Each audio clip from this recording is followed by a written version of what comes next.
Dawn breaks and silence hangs in the air like a held breath. Your alarm shatters the stillness, and in that single heartbeat, before your mind floods with the demands of the world, you hold pure potential. Most people surrender this potential before they even sit up. They grab their phone, they scroll, and they let anxiety, comparison, and the chaos of others flood their consciousness. By the time their feet hit the floor, the day already owns them. They are not living, they are reacting. Picture a glass of water, completely still and clear. Waking up and checking your phone is like someone bumping the table. The water shakes, goes cloudy, and swirls into chaos. You're trying to make clear decisions through water that hasn't had a single second to settle. Today, we stop the surrender. We are diving into 10 Stoic practices that will transform how you start your day. These are not motivational band-aids. These are battle-tested principles used by ancient warriors, emperors, and philosophers to survive chaos and build legendary lives. We are going to rewire your mind using the first 60 minutes of your day as a forge. By the end of this video, you won't just have a routine, you will have a weapon. Your future self is watching, make them proud. If you are ready to stop being a passenger in your own life, hit that like button now. Subscribe to join an army of people who refuse to live on autopilot. Type, "I wake up with purpose" in the comments to seal this commitment. Are you exhausted, not just physically, but mentally? You check every box of adulthood, the job, the bills, the responsibilities, yet you feel like a supporting character in a story that was supposed to be yours. You spend your years chasing solutions, thinking the right job or the right amount of money will finally make you okay. But the problems just multiply. You are living in a state of functional stagnation. You are technically moving, but you aren't going anywhere that actually means something to you. You feel a quiet desperation because you know something has to change, but you don't know what or how. Why do we stay stuck? Because the brain values efficiency and safety above all else. You are currently resting in a velvet-lined coffin, your comfort zone. It looks nice and feels familiar, but nothing inside it grows. The Stoics understood that the real obstacle isn't the world, it's the mind. We suffer more often in imagination than in reality. We spend our mornings rehearsing failure and imagining worst-case scenarios. To break this, you must manage your ruling faculty, the part of you that decides how to interpret everything that happens. Your mind is either your greatest weapon or your worst prison. Every morning you decide which one it becomes. Think of a man named James. A few years ago, James hit rock bottom, burned out, disconnected, and drowning in self-doubt. He was a slave to comfort and a victim of circumstance. One morning, he decided to rebuild himself the Stoic way. He began by fixing his mind, giving 30 minutes to reading Marcus Aurelius instead of scrolling. He stopped hitting snooze and started taking command. Within months, his life didn't just change, his energy did. He stopped chasing happiness and started embodying it. He became the director of his own life. The first habit is to declare your ownership.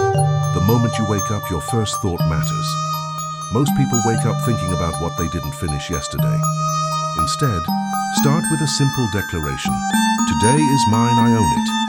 This isn't arrogance, it's refusing to be a passenger in your own life. Seneca wrote that it is not that we have a short time to live, but that we waste a lot of it. Don't hit snooze. Sit up, take a breath, and remind yourself this day is a microcosm of your entire life. If you honor today, you honor your life. The second habit is to preempt the chaos. Marcus Aurelius would wake up and tell himself that today he would meet people who are meddling, ungrateful, and arrogant. He wasn't being negative. He was preparing his mind so nothing could catch him off guard. Spend 60 seconds setting your mental direction. Say to yourself that you will not be ruled by fear today. Decide that you will be thoughtful and you will be strong. The third habit is to leave yesterday behind. You cannot change the past, yet many carry it like a heavy backpack into a brand new day. Clinging to what didn't work steals your power. Every morning is a reset button. Epictetus taught that we disturb ourselves by our own judgments of what happened. Recognize that you are not your biggest mistake. Forgive yourself and move forward without dragging chains. The fourth habit is the discipline of assent. When you wake up, fear and doubt will whisper to you. They know you aren't fully alert yet. Stoicism teaches the discipline of assent. choosing which thoughts to accept and which to dismiss. Not every thought that enters your mind deserves your energy. Tell those whispers, "No, I'm not going there today." Take the reins before the day tries to throw you off course.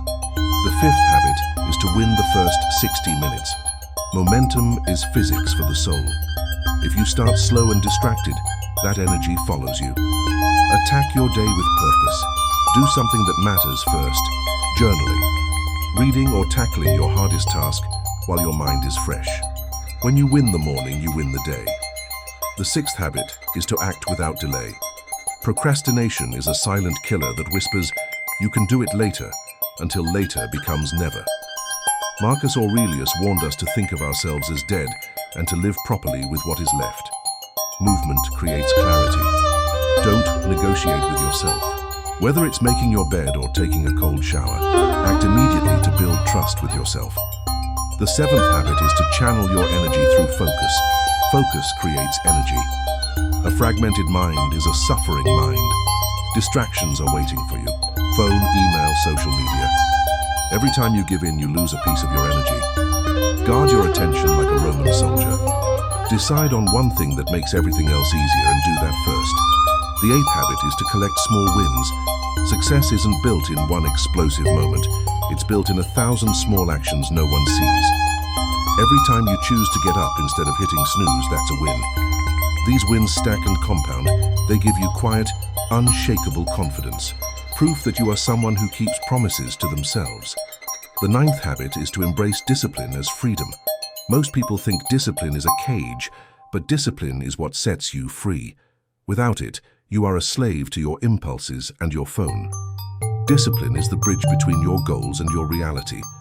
When you handle the hard stuff early, you move through the rest of your day with peace. The 10th habit is to realize you are the author. No one is coming to save your day. No one else will make it meaningful. You stand at a crossroads every morning, reaction or intention. You control your inner world, and that is enough. You are holding the pen and the page is blank. Decide now if you will be grateful or bitter, present or distracted. Listen, you are dying right now. Every second that passes is gone forever. You can't save time. You can only spend it. Right now, you are spending it on worry, resentment, and distraction. What if you lived like you actually believed your time was finite? You were not born merely to survive. You were born to awaken. You are not your circumstances or your past.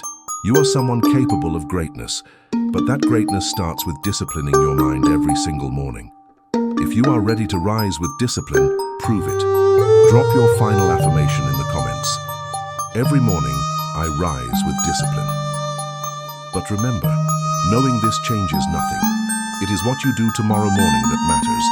Will you hit snooze and hand your power away? Or will you rise and take command? Next time, we will explore the 3-second silence that terrifies toxic people and how it can protect the peace you've worked so hard to build. Don't miss it. Go wake up tomorrow and own your day.